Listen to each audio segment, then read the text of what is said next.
Let's get ready to rumble.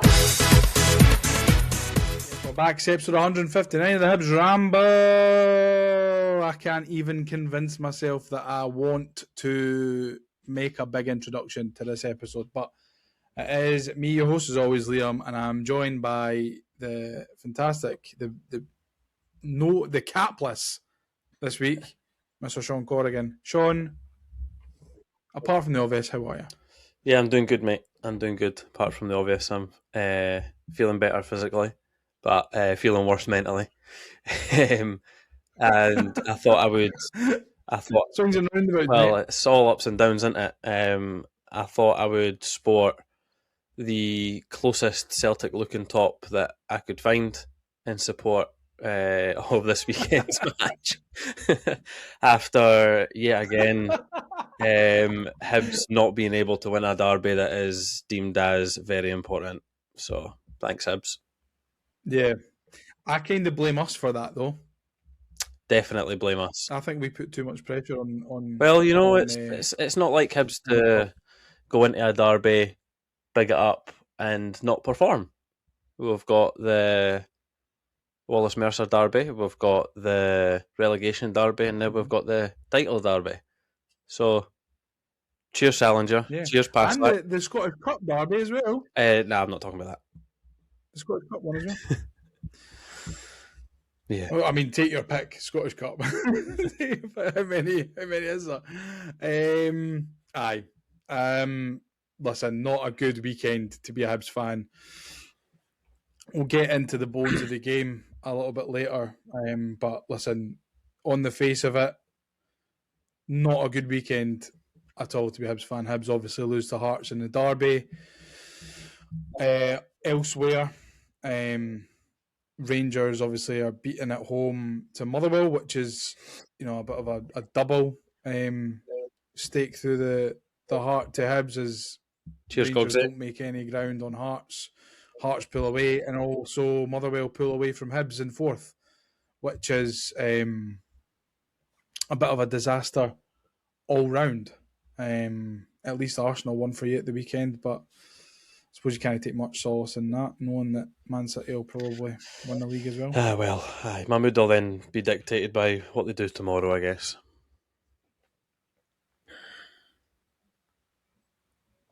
Oh well.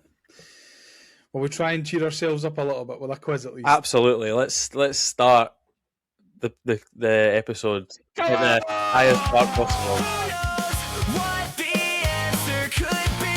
It could be Stephen Fletcher or Rocky Bushiri.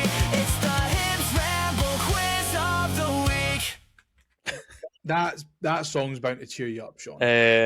I think that's made my mental state even worse. Thanks very much. Yeah, me too. Sorry. Right. Well, Like, we have obviously back. We've obviously entered post-split part of the season, which is everyone's favourite, apart from at the weekend there, of course. Split dead rubbers now. You know what? I actually love this split. I hope we don't get rid of it. I know that's controversial, but I like it. So, well, I mean,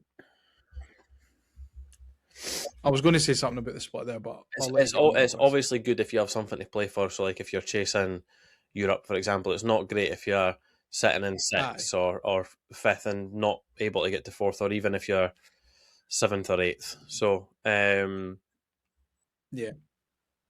What we'll do is we've got a post-split quiz to go through.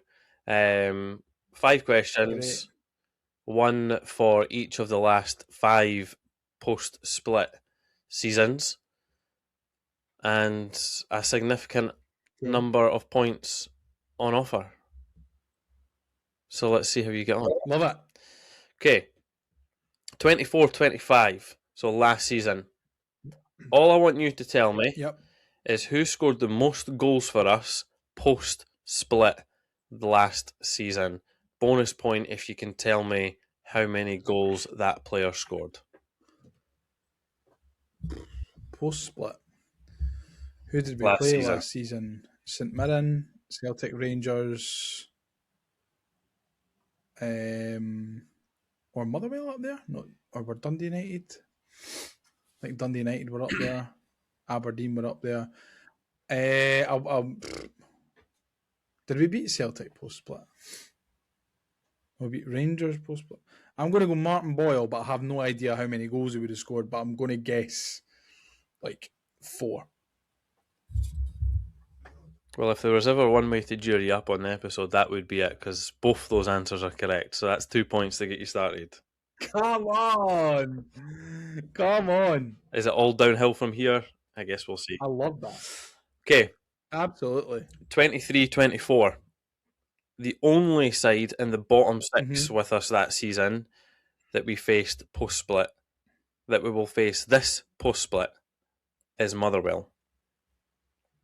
But what was the score Right. when we played them post-split in the season 23-24? Additional bonus points if you can tell me the scorers. Oh, was this the game? No, this wasn't. So 2 seasons I'm ago, thinking of the right the season. only side that we played in the bottom 6 that we will play in this top 6 is Motherwell. What was the score and who were the scorers? Yeah.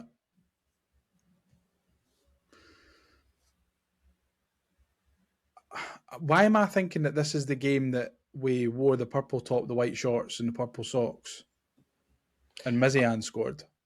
Okay, I'll let you know that was the last or second last game before the split that season. Right. You're thinking of the right season. Right. You're just a fixture early because we played them at home. Right. Okay. So there's a clue.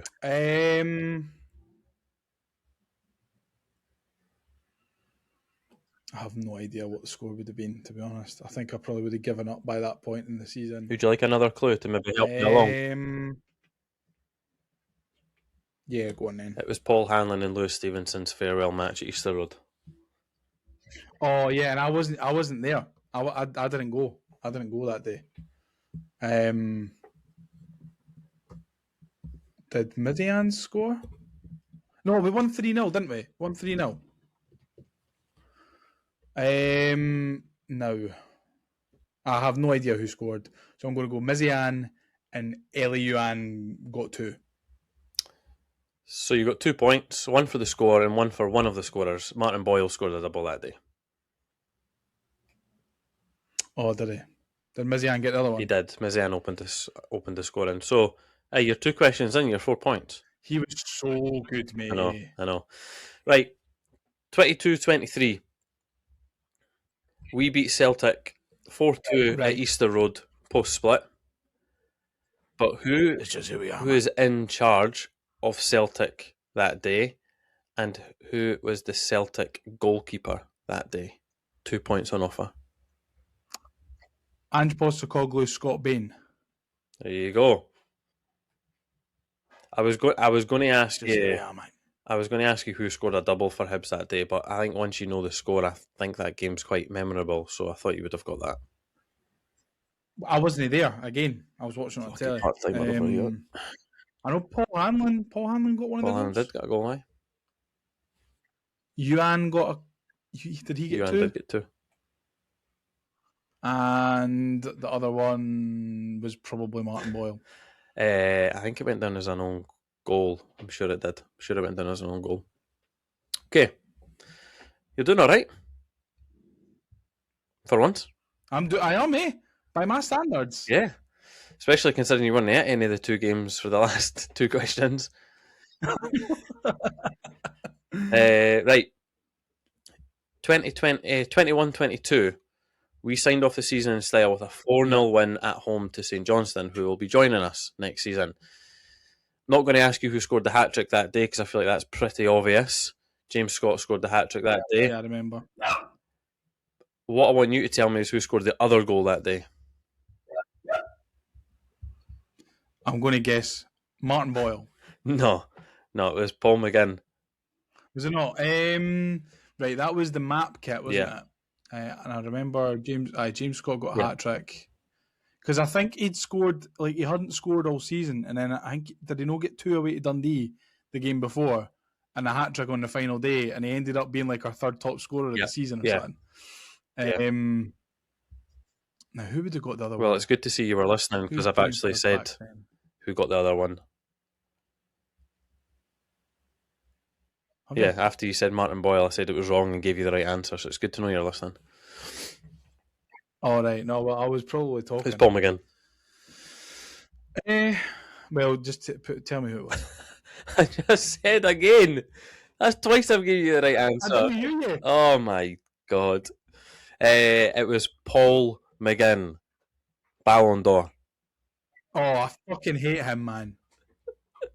Right. Now, that's 4 questions, and you've got 6 points. This is where you can really make up your points. How many? I think I've done all right so far. Well, you could have got you could have got 2 for the first. You got 2 for 2. You could have got 3 for the second one. You got 2 for 2. So you're only 2 points behind where you could be. So you've got 6 out of 8. Now, I'll take it. 2020-21, COVID season saw us secure third for the first time since 2004-2005, thanks to a Christian Doidge goal away to Aberdeen. Liam, you will get a point for every player you can correctly tell me who started in a Hibs shirt that day. At the a game away against Aberdeen. Yes. Right. Okay. Marciano was goalie. And I'll need you to keep track of how many points you get here. Now, if you say a name and it's wrong, you can't then re-guess that position, just to let you know. So you're wrong. Right, You're wrong with Marciano. Who was the goalie? Was it Barnes? Nope. Who the fuck played in goals for us that Matt day? Macy. Oh, mind him, man. Right. Left back would probably have been Stevenson. Are you sure about that? Is that correct? Nope. So you're 0 for 2 so far, so well done. Right, one of the centre halves is going to be Paul Hanlon. Yeah, there you go. You've got a point. Thank fuck. Right, who would the other centre half have been? Ryan Porteous, probably. Wrong. Move on to right back. Paul McGinn? Correct. 2 points. Midfield 3. Centre mids. Well, what formation were we playing? Can you give me that? Well, that season it was like a 4-4-2, 4-3-3 formation. So, right, okay. Right, the midfield. Who did we have in midfield? We had like Hallberg, Jackson Irvine, Stevie Mallon. I'm probably missing someone really obvious. Gogic, we had him that year, didn't we? I'll go Jackson Irvine. Yep, point. I'll go Gogic. Point. I'll go with... I reckon Doidge and Boyle would have started up front. Oh no, Doidge and Nisbet maybe would have started up front together. So I'll go Boyle on the right. Point. Now, who would have been off the left? Shaun. Can't remember. I'll go Doidge and Nisbet up top. Point and point. So you got 1, 2, 3, 4, 5, 6, 7. So I'm missing the left midfielder, eh? You're missing one of the other players, yeah. Oh, so it wasn't a left midfielder. So maybe it was Hallberg. Was it Hallberg? It was, that's correct. There you go. Yes! Started off terribly, ended strong. Well done. That was a big clue. There's a big clue there. Big clue. Yep, so you got 8 out of 11. I'm happy with that. 8 out of 11, and then you got your 6 as well. So 14 total. It's all right. 14 out of It was Josh Doig that was left back 14 out of. Oh, right enough. and Darren eh? McGregor, And who's the other centre half? Big Daz. Oh, was it Darren McGregor? Yeah, Was it? Kyle McGuinness came on for Halberg. 'Cause I'm trying to Jamie think, 'cause Murphy came obviously on we had- for Kevin Nisbet, and Lewis Stevenson came on for Josh Doig. You had Porteous, Dre Wright, David Gray, Joe Newell, and Kevin Dabrowski on the bench. Fair enough. Because I remember, obviously, we had the Scottish Cup final as well, so we wouldn't probably needed to rotate a bit Yep. for that. Now, Oh well. in that question, Liam, I referred back Yes. to the 04-05 season where a 1-0 defeat to Rangers led us to get in Europe, and it was kind of pre-agreed that might have actually transpired to be the case. I have two questions for you, since it seems to be causing a little bit of a stir on certain social media sites. What was, well, you wouldn't have obviously been at the game because you didn't go to any games. Nah, you would have been a wee bubba. What that You would have been a Rangers wee game? baby at the time. I think I was Really? there.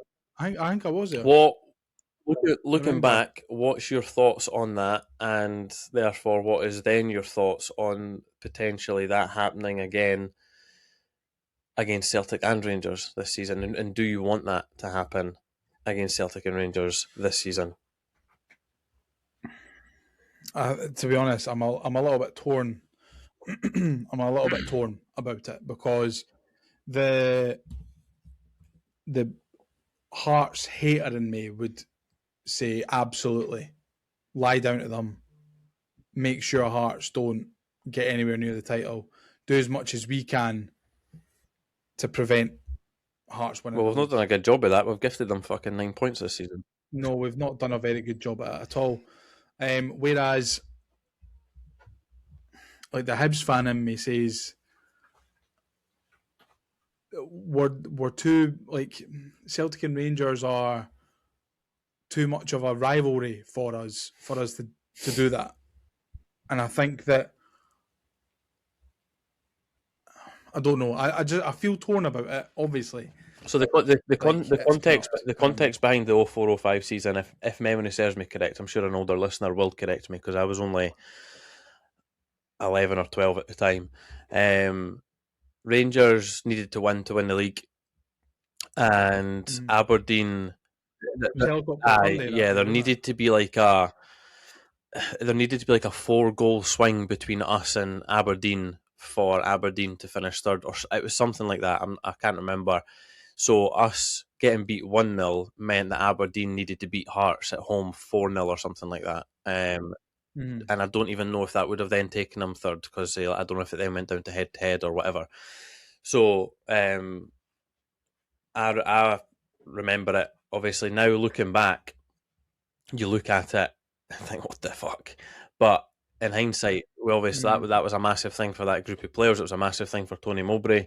We obviously secured third for the first time in however many years. We've only done it once since then as well. And I think obviously twice. The history books, and for me, won't look back and look at that result and think, oh, we lay down to do that. We done what we needed to do to make sure that we got third, and we got third. So when you look at it in the position that we're in now, I always want Hibs to be successful, and I want Hibs to be as successful as possible. If Hibs can't be as successful as they possibly can be, I want to be able to stop our rivals, which is obviously Hearts, from being successful. If we can have a direct impact in stopping them being successful, when we have nothing else relatively to play for, then we need, from a fan's perspective, from a tribal perspective, from a rivalry perspective, that's something that we should be looking to do. Now, will the club be looking to do that? Probably not, if they're not supporters of the club, if they're not diehards of the club. Will a lot of the players be thinking that? I don't know. That depends on the message. But the facts are that if we if it's, let's say we go and beat Celtic or we go and beat Rangers or we take points off them, right? Let's ignore the Hearts situation for a second. And we do manage to somehow tip Motherwell and finish 4th. We go into Europe at the second qualifying round of the Conference League. So we then need to win that. We then need to win the 3rd round and then the playoff before we get to group stage. And we saw this season and previous seasons how difficult that can be. You get there's a 200 grand difference between finishing 4th and 5th in the league. It's like 1.2 and 1 million or 1.4 and 1.2. It's around that. And then if you go into the second round qualification, you get 150 grand for participating. And then if you get knocked out, you get 300 grand at that point. If you win it, you get 150 grand again, roughly, for then being in the 3rd round, and you get about 350, 400 grand for then getting knocked out at the 3rd round. Realistically, I mean, I didn't look at the playoff because realistically we wouldn't make it that far. So for me personally, if we look, yes, the memories that we've created in recent years from being in Europe have been fantastic and they'll live with both of us and all the other supporters forever, right? The possibility of them winning the league for me now outweighs us going into the second round of qualifying in Europe, where realistically are we going to get group stage football? Probably not. If Celtic do beat Dunfermline in the Scottish Cup final, we go in at the 1st round of qualifying or something like that. So we'd still get some form of Europe. But for me, fans don't care. Someone replied to my tweet and said, "Oh, you want your club to go into financial difficulty." I don't think, considering the backing that the Gordons have done in recent years, that 200 grand is going to make much of a difference from a league standing perspective. Yeah, the European money might make a difference, but then we'd actually have to go through quite a few rounds to make that money up. So for me, from a fan's perspective, not getting the second round of qualifying in Europe doesn't make too much of a difference for me, whereas we could potentially still get some form of European football. And even if we don't, the possibility of them winning the league now for me outweighs the possibility of getting the second round of Europe, which we'll have forgotten about by September. If they win the league, we won't be allowed to forget about that. So that's my standpoint on it. I think for me, the glaring difference between Helicopter Sunday and and the games that are coming up against the Old Firm this season are that there's no benefit to Hibs for chucking the game. Yeah, we'll probably get beat anyway. But if that's the thought process, we've got to chuck the game, the fact that we're only doing it so that Hearts can't win the league, and even then it might just be an if. For me, there's no benefit for Hibs there, because then you are deliberately throwing games, you're deliberately missing out on league money, European money, etc., etc. And I don't think that the powers that be at the club, would say to the players, listen, don't win this game anyway. I don't think that would be the case. But I just think that for the Hibs fan base, because there's no tangible benefit for Hibs to come out of chucking these games, I think you're going to see a lot of people probably say, no, we shouldn't be chucking it. We shouldn't be chucking it. I think you'll see a lot of people going, we should be chucking it. We should. But I think that's just more of a tribalism sort of thing. And to be honest, I've been flip-flopping between it. Like I've said, I'm torn, because I don't want Hearts to win the league. I really don't. But then I don't want to see us go out there and deliberately lose to Celtic and Rangers, because I think that is embarrassing. That would be embarrassing as a football club.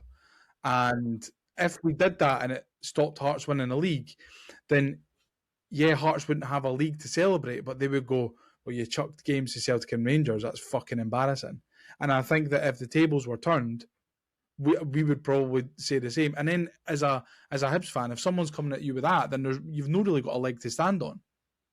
And don't get me wrong, it would be the most Hibs thing ever for us to go out and absolutely pump Celtic at the weekend and then beat Rangers at This Ibrox. weekend is the most 2-0 It- Hibs it game would- that you'll ever see in your life. Yeah, it really is the most Hibs way. It'd be the most Hibs way to do it. Whether we actually win or not, I think now that Celtic and Rangers have got a bit between their teeth and they've got stuff to play for, and we essentially don't. I think we'll probably see that reflected on the pitch.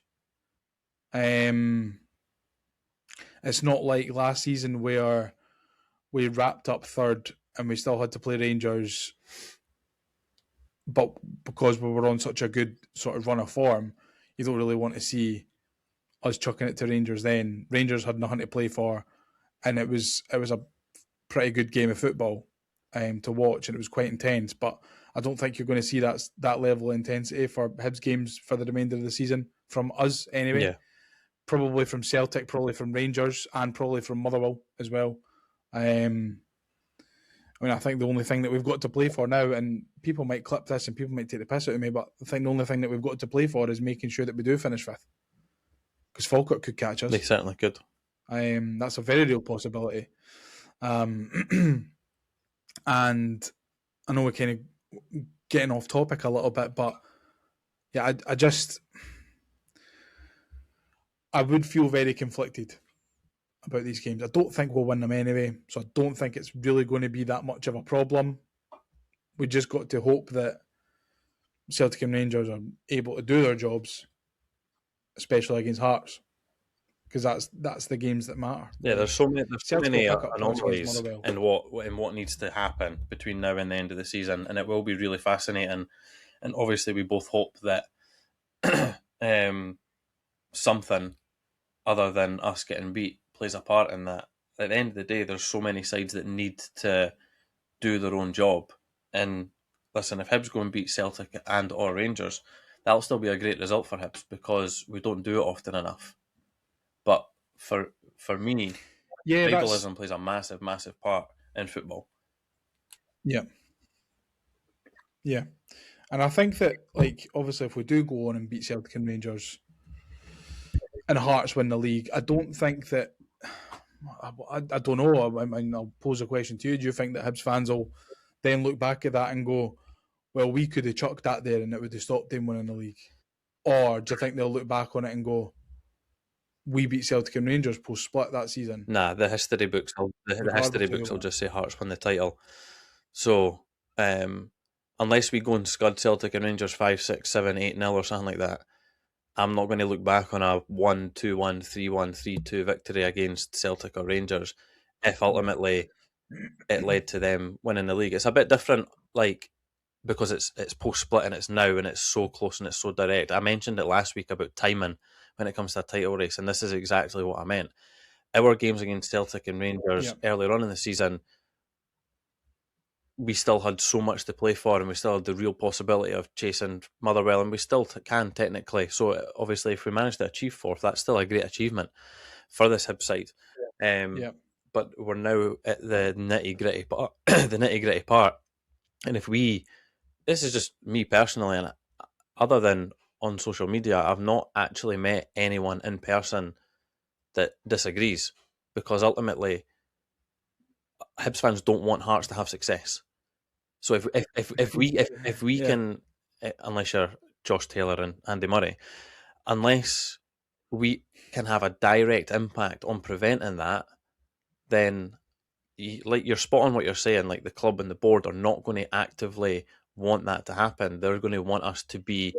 Well, I wouldn't say it's a direct impact, this, Shaun. I would say the direct impact. Moral. The direct impact that we could have had is being and gone. It's a completely indirect impact because you're still needing Hearts to then drop points. Regardless, I mean, Rangers and Celtic could win every game now until the end of the season and still not win a league. Not if they beat Hearts, because if they win every game, they'll beat Hearts. Yeah, but Hearts would still be top of the league. What's the difference? 3?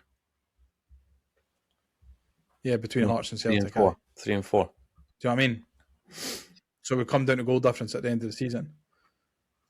So Hearts just need to keep the heat, and I don't want to see it. I really don't. but it's a complete indirect impact now that we've got on the state of play. It all comes down to, I think Tuesday's going to be massive. Hearts and Rangers at Tynecastle. Rangers have struggled there recently. And on And Monday. even in recent years, I think they've struggled there. And it's, I think with, if Celtic pump us on, is it Saturday or Sunday? Well, Hearts play Rangers on the Monday because it's the bank holiday. Oh, I thought it was Tuesday. If Celtic batter us at the weekend, they could go top for a day or two. And then I would say all the pressure is on Hearts not to get beat against Rangers, because even a point would take them back top again. So I think we need to look at it week by week, and obviously you want Hearts to drop points, and disgustingly you're wanting Celtic and Rangers to pick up points, regardless of who it's against. And hopefully come the end of the season, one of them two is on top of the league and Hearts aren't, and that's kind of the bones of it. But let's talk about what transpired on Sunday. I know we've been trying to avoid it. It's been half an hour. What we did have a direct impact on, that we couldn't do. Let's go. Yeah. Listen, the team came out. It was the exact team that you predicted on last week's podcast, which I was fairly happy with. And then, 5-6 minutes in, I was even more happy. Martin Boyle puts us ahead and then does the Sue celebration in front of the Hearts fans. That's not going to come back and bite you in the arse, Martin, is it? Love that. I loved it. I absolutely loved it at the time. Definitely, if there was any Hibs player that was going to score on Sunday, it would have been him. His last Edinburgh Derby, he's got to make an impact. Brilliant He's our finish. big game player. Yeah, fantastic. And a great ball in as well. But, I mean, we're not here to talk about the Hibs goal. Big Raf. I didn't see it in real time because I was at the toilet. But have you seen anything this season? when I watched it back, and I kind of said this to you off air, I can kind of excuse Salinger's a little bit. I can excuse Salinger's more than I can excuse Paslak's, because Salinger's coming out at pace. He's got Kabore running right into him, and he's just got to make sure he holds the ball. And I think the last thing on his mind will be, let's look down to see where the line is, then look up and then try and grab the ball. I think instinctively, as a goalkeeper, you grab it. Then when you look at it from the side angle, you're thinking, why are you a mile and a half outside your box to begin with? No complaints from me. At the time, on the big screen, it was saying that it was denying of a clear goal-scoring opportunity. I don't know. I've not watched the Sky footage, or I've not heard what the official line from the referee is. But I would say, even if it was, I don't think it is denying a goal-scoring opportunity, because he could just head it and it wouldn't be a goal-scoring opportunity. But it's a deliberate handball, and that is a red card. So no complaints really from me, apart from the fact that why the fuck did he do it? Yeah, they said on Sky that the decision was the right decision for those reasons in regards to denying a goal scoring opportunity. You might not have as big a gripe with him as I do, because whether you chest it, you knee it, or you whatever, if Kabore is running through to him and Kabore goes to clear, or if Kabore goes to try and win the ball, he's absolutely clattering Salinger in the process, because the ball's very, very close. It's about, just lower than maybe chest height, about torso height at the point where he catches it. And the reason he catches it is because he's like, shit, this ball's not coming down. So for me, my gripe is take the foul, let him clatter you. I would have rather, or worst case, well, not worst case scenario, but Kabori wins the ball. Worst case scenario. Well, is yeah, what I know. happened. Kabori clatters him. The foul's not given. He goes through, he scores, and it's 1-1. We've still got 11 men on the park. We're not behind.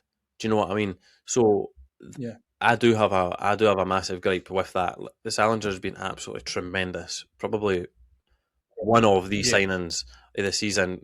And if you look at the quality that Jamie McGrath and Josh Mulligan have had this season, that's a high bar, and he's up there. And listen, Jordan Smith came on and he was unbelievable, and fair play to him considering he's been out in the cold. But as a goalkeeper, especially with VAR, I honestly have no idea what he was thinking.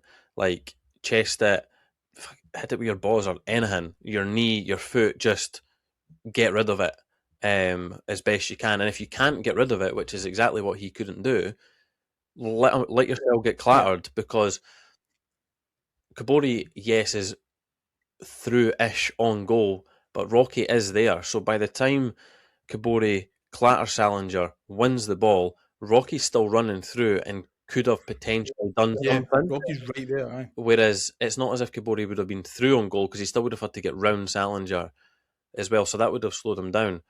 So that's my problem. Like, take the clatter in and just see what happens. I just fucking heated it, man. Just heated it. The ball's coming towards you. Take the pace of the ball and just headed it back from whence it came. Yeah. Do you know what I mean? But like I said, I think in the split second, the decision making obviously isn't the best. But like, I have no idea what's happening at the moment. But it seems to be an absolute pandemic of goalkeeping errors all over the place at the moment. You look at the Scottish Cup semi-final where, I mean, Sinisalo was lucky that he never let in a couple of goals from his own fault. The boy, the St Mirren boy, let in a goal.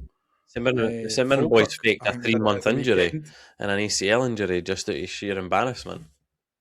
Aye, Donnarumma done it against Arsenal. I have no idea what's going on. There must be something in the water bottles for the goalies recently, because everyone's just having fucking brain farts whenever the ball comes anywhere near them, man, fuck's sake. But no.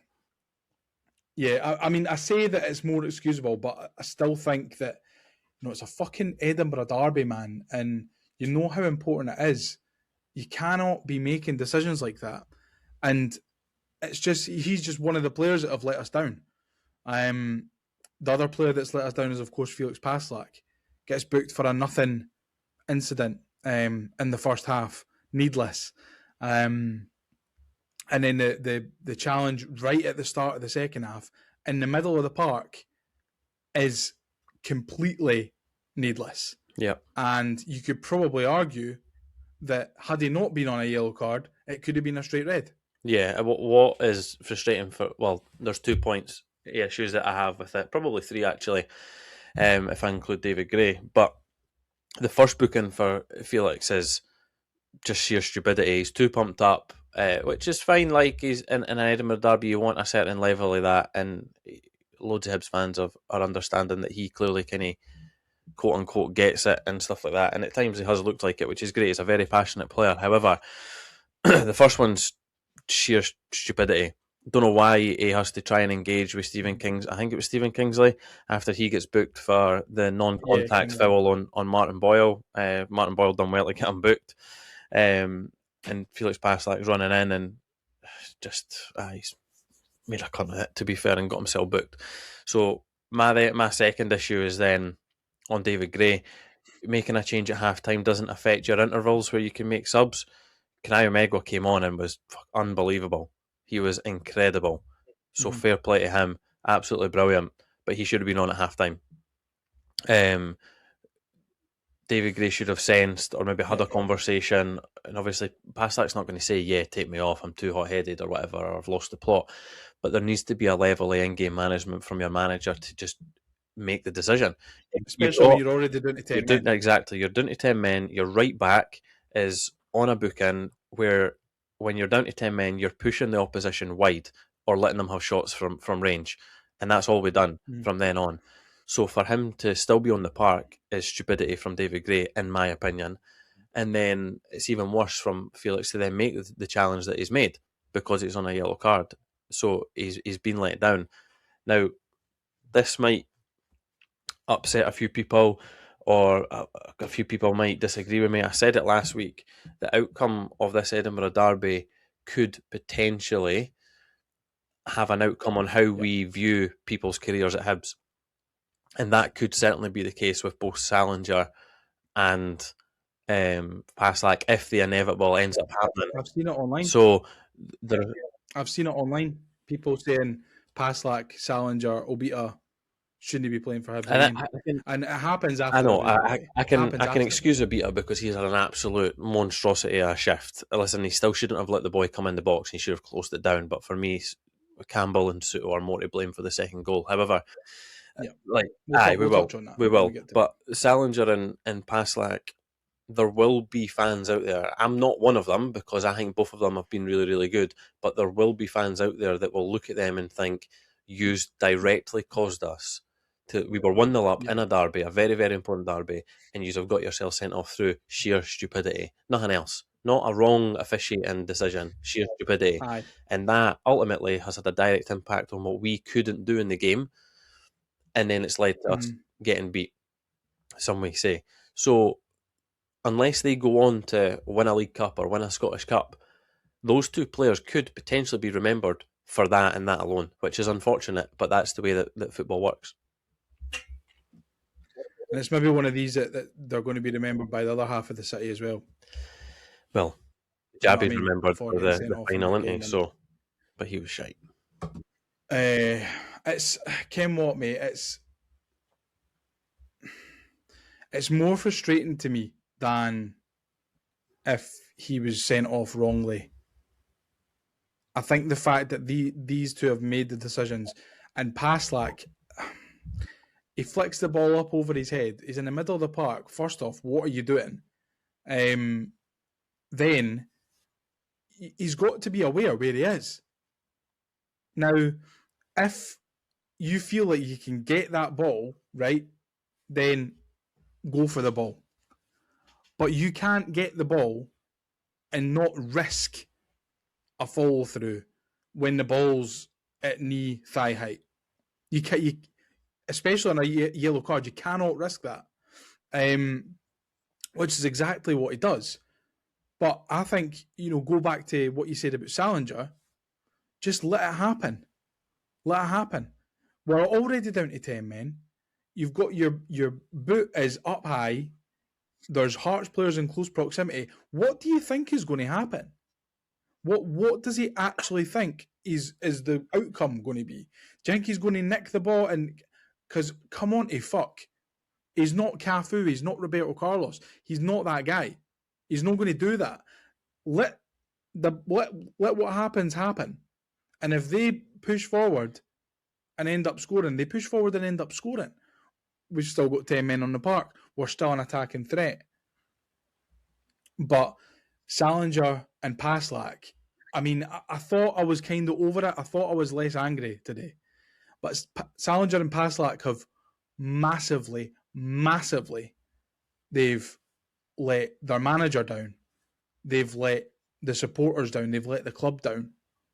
But most importantly, Shaun, they've let themselves down.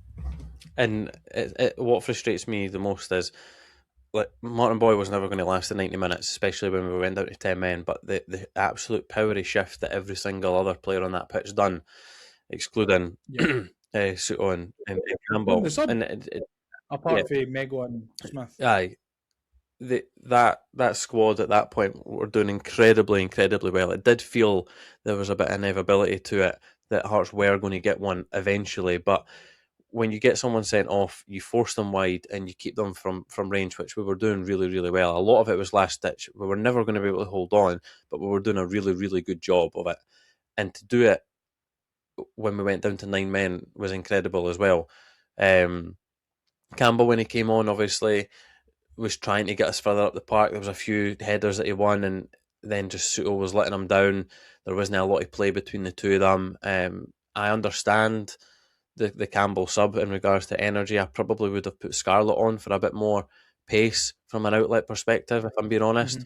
I understand the Newell one. I know a lot of people don't like Newell or the support divided by him, but again, I understand the swap with Barlaser for him as well. So Yeah. I understand I understand Mego and Smith, and they were fucking incredible when they were on the park. I understand the Campbell one. I understand the Newell one. The Soto one frustrates me. Obviously, they then go on, get their first goal back, which I actually think that if O'Hora doesn't deflect it, I think Smith's foot does get it. That's probably up for debate. Yeah. But the second one, obviously, will beat us on his last legs, and he's done incredibly well to last as long as he has. And Chaiwa as well. He was on his arse for a lot of that game, but he done a power of work as well. And Boy comes in the box, it gets cut back. I kind of understand Campbell's position to an extent, because you're just wanting to flood the box, but then he's not kept an eye on his man. He's not got close enough to the man, and then neither Soto. He's just ball watching. And then what frustrates me even more when I saw the replay is that it deflects off Rocky's foot. If it doesn't touch Rocky's foot, Jordan Smith's got it. He saved it, and it's just I would prefer if we were going to get beat 2-1. It's a Mark Leonard thunderbolt for 25-30 yards and it ripples the back of the net, rather than a couple of deflections. Do you know what I mean? And that's even more frustrating. Do you think it sums up Hearts' season though? And I don't mean to sound bitter when I say this, but I think it does sum up Hearts' season, and it kind of personifies it pretty well. That they struggle, but they get there in the end. And fair fucking play to them. Fair play to them. They've done that in Derby for years, but they've just done it all season. I thought we defended really, really well. Like you say, with 9 men, get them wide, keep them from range. And we did do really well. And if it wasn't for Jordan Smith and some really good last-ditch defending from the centre halves, then it would have been game over a lot sooner. I thought Jordan Smith was excellent when he came on. And I think that we could probably see Jordan Smith starting now, from now till the end of the season. Yeah, probably. Wouldn't be against it. I wouldn't be mad at that. Yeah, the big gripe for me, like yourself, is for the second goal, Josh Campbell and Antti Soto, who'd come on, I mean, I don't know what, 20 minutes, half an hour prior? Yeah. Compared to the rest of the players. That, and Campbell coming off his man, it's not a great look, but you need to understand that we had 9 men.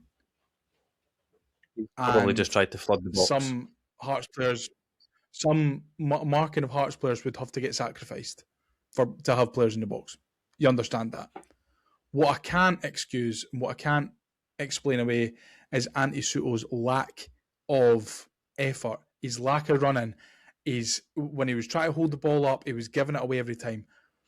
And I thought on Sunday he was fucking pish. Honestly, and I texted you that, didn't I? You did, yeah. And I said, I think this, and listen, I'm not in the business of slating Hibs players on this podcast. So I'm not going to. You just did. You literally just No, did. but he was shite. But he was shite on Sunday. He was shite. And it's so frustrating because you've got 20,000 Hibs fans, 18,000 Hibs fans in that stadium who would die to be in Antti Soto's position on Sunday and who would give 110% more than what he gave. He gave us fuck all. And if that's the way you're going to act in a derby, then I'm sorry, you don't deserve to be pulling on the green and white Hibernian FC. That's not what you expect of players in Edinburgh derbies. What you expect of players, yes, Obita probably could have done better for both goals. Yes, he probably could have made a challenge earlier. But and I think you would have if it wasn't 10 and 9 men. I think he would have if it was 11v11. This is another thing, and I replied to a tweet say, because I'd say, listen, Obita's got to park some of the blame as well, Yeah. and he does. Yeah, of course he does. But it's you've got to remember we're down to 9 men. If he lunges in and gets it wrong, he might get himself sent off. Don Robertson was more than happy to get the red card on Sunday, and I think that's probably going to be in the back of his mind. So, listen, he's not immune from criticism, Obita, but he gave everything. He left everything on that park. Him, Chaiwa, Rocky, I would say O'Hora did really, really well. Megwa, obviously brilliant, but he came on in the second half. Boyle gave everything. Eldon did as well before he got taken off. Absolutely. And you can't fault the effort of those players. But the players that are coming on, Paslak and Salinger, you've got to take a long, hard fucking look at yourself. I'm saying the players that came on, probably with the exception of Megwa and Smith. Don't think Newell did anything when he came on. But then again, I don't really think he's not been expected to come on and when you're down to 9 men, you're just on the pitch to fill a void and prevent them from doing stuff. So. But he gave his all, which is something that Soto didn't do. And I think that Campbell probably disguised it a little bit. And listen, I don't like criticising Josh Campbell. You know that better than anyone. You're his number one fan. You've got posters of him in your bedroom. I do, yeah. It's really irked me. Let's just slowly move on for that before you start crying again. Yeah, and I think that there probably was, and probably still needs to be, a lot of home truths spoken. And there probably has been though, because David Gray and Martin Boyle have both alluded to the players that were left on the pitch. They both used those words. So there's definitely been a conversation. And listen, Paslak and Salinger probably didn't need to be told anything, but because they probably would have. The camera panned to Salinger throughout the match. He would have known that. He's had a direct impact on the outcome of that game. But David Gray and Martin Boyle have both alluded to it, and I thought Martin Boyle throughout his Hibs career has obviously been known as a joker off the park, but he can switch it and be very, very serious. That interview after other defeats that he's done, that one there was probably one of the most serious ones that I've seen, and it was very telling with some of his word choices as well. Yeah, David Gray was right. We ended up beating ourselves because of our individual mistakes. We did, and yeah. Listen, I don't want to touch too much on it again, but I mean, you probably have to give credit to Hearts where credit is due. They broke us down, and they ended up getting the 3 points, and it just feels like it's inevitable. It feels like it's coming. No credit at all. It's fine. It's all good. Fair. I'll edit that bit out. Just before we wrap up with listener questions, I just have a couple more questions for you, and it's kind of like, what happens now? Because for me, the season's over. We've got nothing left to play for. I know mathematically, yes, we can get fourth, or yes, we can finish sixth, but I don't really care about that. For me, season's done. Sunday was our last meaningful game of the season for me. I don't really care about the rest of them. If we'd won on Sunday, the good. remaining games wouldn't be meaningless. But because of the defeat, it does leave us in hanging between fourth and sixth. So I understand. Yes, and especially given the Motherwell result as well. Brilliant result for them. Some result for the well. But yeah, so I've seen a lot of backlash, as we always do, on social media after a Derby defeat. David Gray out. Oh, his subs are fucking awful. This player should never pull on a Hibs jersey again. This player should never pull on a Hibs jersey again. But what do you actually think? Because something does need to change, right? Because and I understand that, yes, if we manage to finish fourth by some miracle, backing up a third by a fourth is by no means a disaster, right? Something's got to change. the football at times can be absolutely rancid. David Gray seems like he's not really got an awful lot in terms of plan B. Does the manager need to change? Do the players need to change? Or does the system need to change, Shaun? I'll go back to my point at the beginning of the episode. I want Hibs to be successful in any way, shape or form, and whoever's leading that, whoever's playing a part in that, I'm not really too fussed. Unlike other managers that we've had in the past, where for me it's been clear that I want rid of them or I want them to stay, I don't really know with this one, and I don't know if that's the heartstrings playing. Well, for David Gray, I think if we go on to finish fourth, I think that is a good achievement, considering the nature of the season. Before the split at the weekend, we'd had the exact same record going into the split as we did last season. However, we had a disastrous start to last season, so I don't really buy into the comparing it too much. I say that 5 or 6 weeks ago, I was saying that we're performing better than which we were on paper, but ultimately each season writes its own, depending on what other teams do as well as what we do. So if we can finish the season fourth, then I think it is a good achievement, and I don't see David Gray losing his job. I don't see it. I just don't see it happening. Yeah, I think we've had a strong window in the summer, and I think we had a good window in January to an extent. So I think if we can continue to get it right in the transfer windows, which in more recent years we've done so, I think we'll continue to be in a good position. And hopefully that continues regardless of who's at the helm. And I think as well, it's kind of a be careful what you wish for, right? Because you look at, we thought we had it bad with Jack Ross.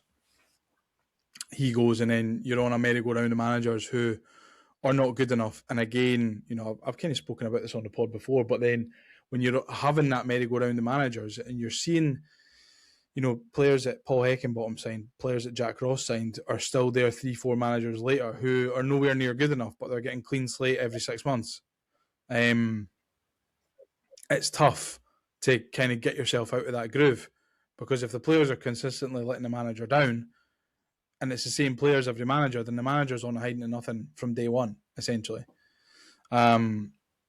Which, we've seen obviously with Lee Johnson, Shaun Maloney, Nick Montgomery, and other managers. Managers before as well. You even look back to Calderwood, Terry Butcher, Pat Fenlon, to an extent. So yeah, I think it is a case of be careful what you wish for. But I think what David Gray has to do is understand that teams have sussed him out. Teams have sussed the 3-5-2 out with Nicky Cadden whipping balls in. And especially when we're losing Boyle, he's going to need to think of something else. And I think he's capable of it, yeah, for sure. But he seems, I don't want to say he seems stubborn, but I think he knows who he can trust and he knows who he can't trust. I think it's going to be very interesting. And I think he just needs to let go of his inhibitions a little bit. I think it'll be very interesting because regardless of whether we've got a 4 or a 3 or a 5 at the back, our outlet seems to be Martin Boyle high and wide and then play on second balls for there. We're then not going to have him. I know Eldon's got pace, but it will be very, very interesting to see what a new look Martin Boyle less Hibs side looks like. Yep. I don't really want to think about that at this moment in time. So let's answer the listener questions before we wrap up. Now it's time to answer the Hibs Ramble listener questions. Off as always, John McIntosh is asking, dinner with a sad face. I'm hoping I've got time to make a chicken and creamy mash. That's what I'm hoping for. Yeah. Ooh, gorgeous. I'm having chicken pesto pasta tonight. Next up, Gav Dick. Can't really complain with the 2 reds. However, it was quite obvious that Don Robertson was wearing his Hearts top underneath his ref shirt. The lads that actually stayed on the pitch didn't do that bad. Just really disappointed by us the majority of the season, I think. It's probably echoing the sentiment that we've kind of said in this episode, I don't know what he means by Don Robertson wearing his hearts up underneath Probably because there the was ref shirt. I've seen 17 fouls on Hibs players and like 1 card for Hearts, and there was 7 fouls by Hibs. I think it needs to be taken into. It does need to be taken into context, though. Like stats like that, taken out of context. What I'm saying is that's maybe where he's getting.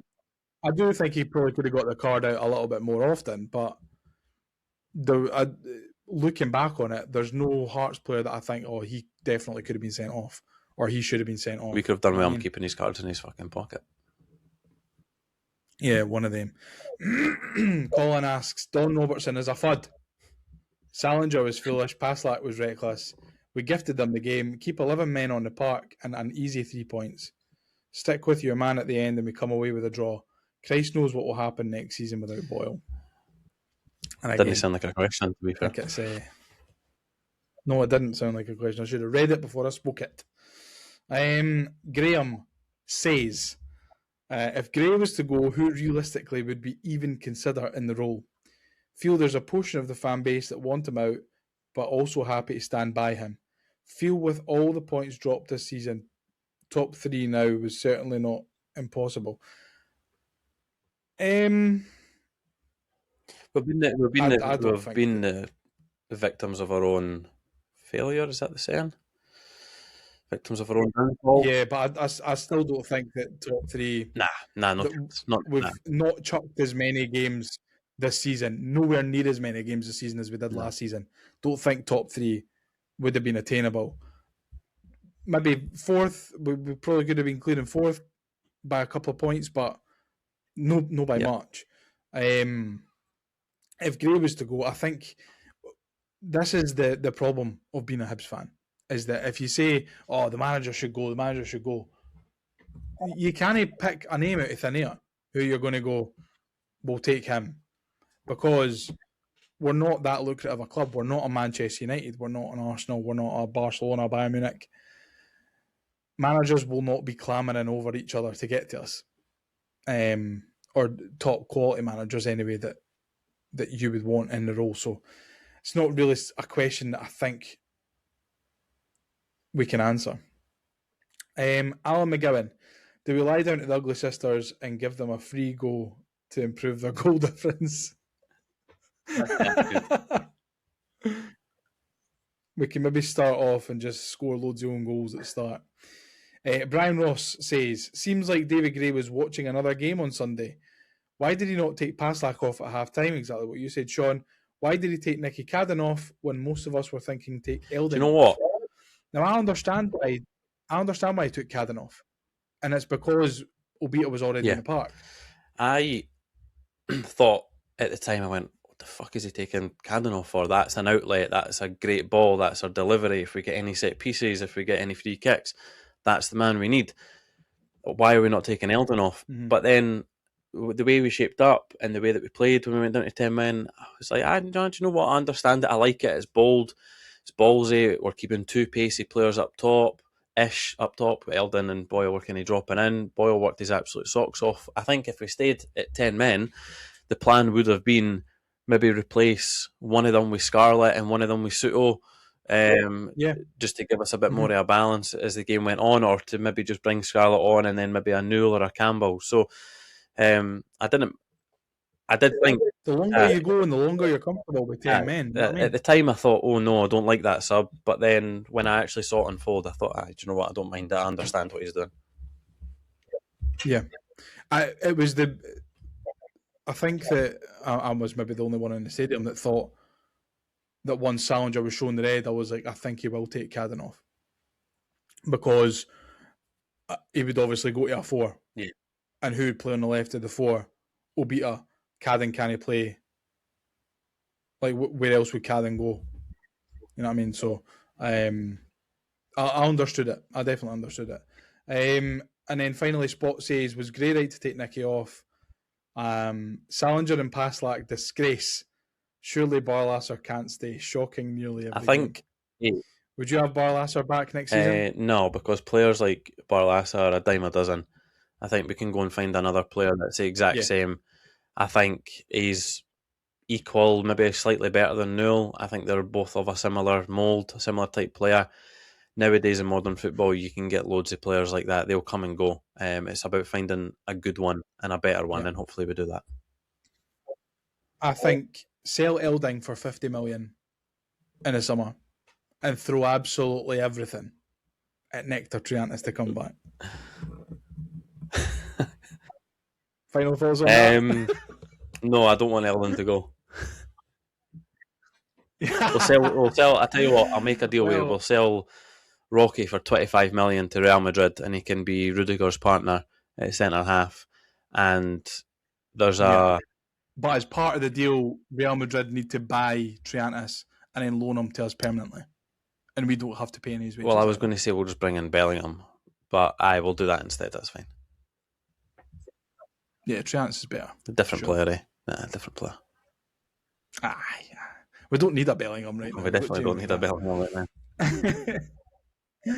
Well, thank you very much if you've got this far. We'll wrap up now. Obviously, it's been a very, very tough weekend for all of us connected to Hibernian Football Club, but we appreciate you sticking about for this episode. If you don't already, get us on the socials. We are at the Hibs Ramble on Facebook, Instagram, TikTok, Twitter, and all the rest of it. If we are there, we are at the Hibs Ramble. And the final thing for me to say is a big thank you to Shaun for joining me this afternoon. Enjoy the game at the weekend if you can. Enjoy it if Hibs win. Enjoy it if Celtic win. And here's hoping that come the next time we talk to you, Celtic are top and Hearts are second. Bye. Let's get ready to rumble.